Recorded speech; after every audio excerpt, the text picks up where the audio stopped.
wasiirka wasaaradda dhalinyarada ciyaaraha iyo dhaqanka Somaliland Engineer Ali Saciid Reegal iyo wafdi uu hogaaminayo uu ka mid yahay wasiirka macdanta iyo biyaha Xuseen Cabdi Ducaali ayaa maanta soo gaaray magaalada Caynaba ee xarunta gobolka Saraar waxaana ay ugu horeynba mas'uuliyiintan kormeer ku tageen deegaanka Boqdharkan oo dhawaan ay dablay hubaysan oo ka soo jeeda deegaanka Eegag dil arxan darro ah ugu geysatay marxuum ay halkaasi ku galaafteen waxaana ay la kulmeen odayaasha iyo waxgaradka uu ka soo jeedo marxuumkaasi iyagoo uga xog waramay ujeedada socdaalkooda ay ku tilmaameen kurgelida xaaladda ammaan ee gobolka dardargelinta hawlaha lagu baadhayo kheyraadka dabiiciga ee dalka iyo wacyigelinta bulshada deegaanka wafdiga wasiirada oo ay kormeerkoodan ku wehelinayeen gudoomiyaha gobolka Saraar Axmed Cali Nuur ayaa waxa ugu horeyn warbaahinta la hadlay wasiirka ciyaaraha oo sheegay inuu qoyska dilka loo geystay taasi uga sida madaxweynaha Somaliland iyadoona bulshada deegaanka iyo waxgaradka uu la kulmay ay ballan qaadeen inay ka shaqeynayaan adkeynta nabadgelyada wala wasiirku ka dhawaajeen gacanta lagu soo qaban doono cidii falkaasi ka dambeysay iyadoona aanu falkan ahayn markii ugu horeysay ee uu deegaanka ka dhaco balse uu u dhaweydba ku soo noqnoqonayay aad iyo aad waxaan ugu mahadnaqaynaa dadkan ugu yimid deegaankan Boqdharkay muxuu ahaa balligan waliba inta u dhow khalifa qabe runtii wax weyn aad iyo aad baan ugu mahadnaqaynaa oo ah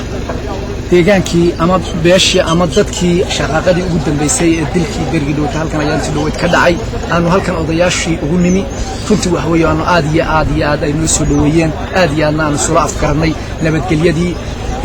aanu isla qaadanay iyo sida ma garanaysaa loogu toogahaynayo wax kasta oo ay nabadgelyadii aan u nimi iyagoo muddo badan halkaas samriyay oo gacanta ku hayay fadhiyay maantana nala qaatay inay nabadgelyada halkay ka sii wadi doonaan haddii ilaahay idmo annaguna aanu ballan qaadnay wax laale wixii dembigaa geystay iyo wixii ka horreeyey ee mujtamaca ama dadka dhulka degan u geystay dembiga inta laba laga qaadi doono oo meeshii ay tagaanba ay xukuumaddu kaga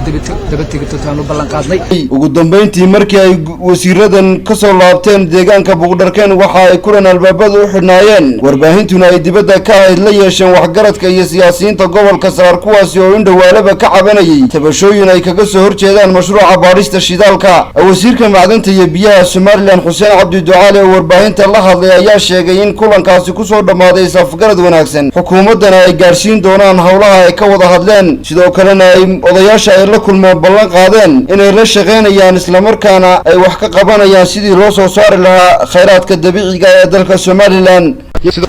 ay ku saabsan tahay midna sahanka shidaalka iyo waxyaabaha iyo amni darro kale oo aan mudanaysaa insha Allah xulul ugu nimi wixii laga qabanayo runtii waxa weeye odayaasha deegaanka iyo shacabka deegaanka aad iyo aad baan ugu mahadnaqaynaa sida fiican ay noo soo dhaweeyeen wax amni darra iyo wax xasilooni darra waanu riil laba inoo shaqaadinay ma jirto nimco baan soo galay anagu aad iyo aad baan mudanaysaa uga mahadnaqaynaa in waqti fiican sudaalkaygana uu noqday dhacay oo dadku aad iyo aad mudanaysaa u degan yahay nimco taalo amni darra wax la yiraahdo meesha ma taalo dadkuna aad iyo aad dareen fiican noo siiyay in ay xijisanayaan oo adkeynayaan amniga deegaanka wixii shaqo ka socotana inaanay